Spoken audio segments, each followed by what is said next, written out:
Chapter 1, Introduction to Aperture, Shutter Speed, and ISO.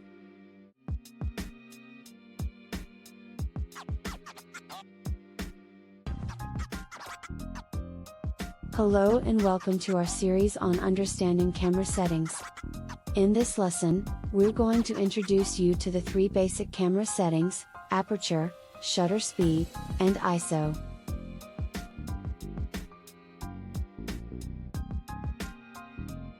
Aperture refers to the size of the opening in your camera's lens that allows light to enter.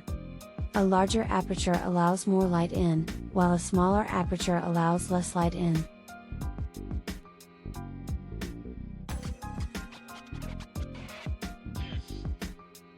Shutter speed refers to the amount of time that the camera's shutter stays open to allow light to reach the sensor. A faster shutter speed allows less light in, while a slower shutter speed allows more light in.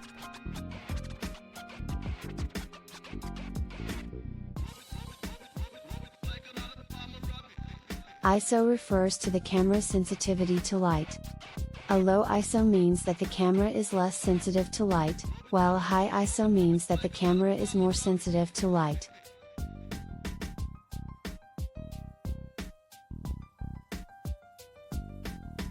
By understanding these three settings, you will have greater control over the exposure in your photos, allowing you to create images that look exactly the way you want them to. So that's a brief overview of aperture, shutter speed, and ISO.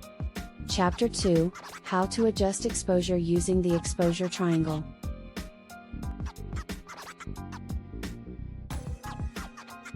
In photography, these three settings work together to control the exposure of an image.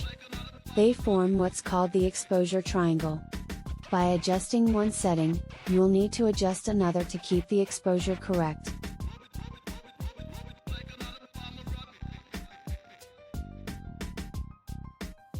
Let's say you're in a low light situation and you want to freeze motion. You would choose a fast shutter speed, like 1/1000th of a second. But with a fast shutter speed, you'll need to adjust the aperture and ISO to let in more light.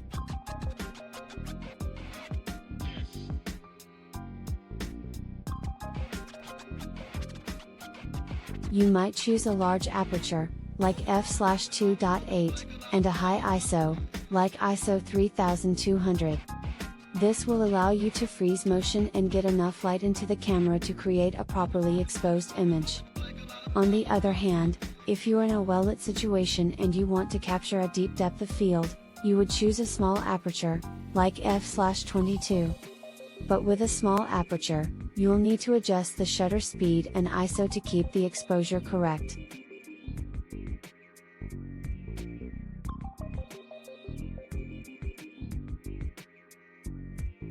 You might choose a slower shutter speed, like 1/60th of a second, and a low ISO, like ISO 100. This will allow you to capture a deep depth of field and avoid overexposure in your images. So that's the basics of adjusting exposure using the exposure triangle. By understanding these three settings and how they work together, you'll have greater control over the exposure in your photos and be able to create images that look exactly the way you want them to. Chapter 3, Tips for shooting in different lighting conditions.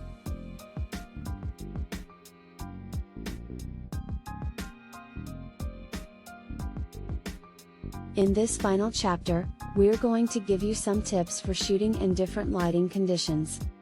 When shooting in bright sunlight, you will want to choose a fast shutter speed to freeze motion and a small aperture to capture a deep depth of field. A low ISO will also help avoid overexposure.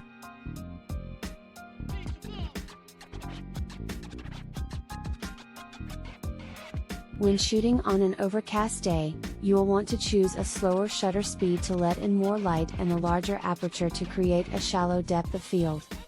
A low ISO will help to maintain a good exposure.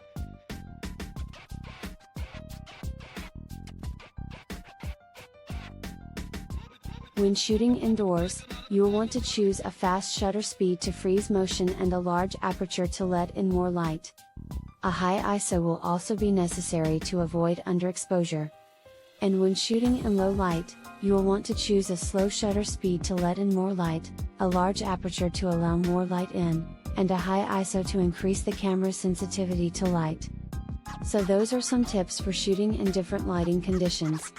By understanding these tips and adjusting your camera settings accordingly, you will be able to capture images that look exactly the way you want them to, no matter what the lighting conditions are like. And remember, practice is key to mastering camera settings. Don't be afraid to experiment and try new things to see what works best for you.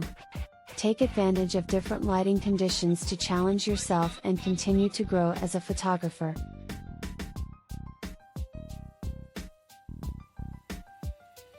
So that's it for our introduction to aperture, shutter speed, ISO, and adjusting exposure. I hope you found this lesson helpful and informative. And as always, keep taking those amazing photos.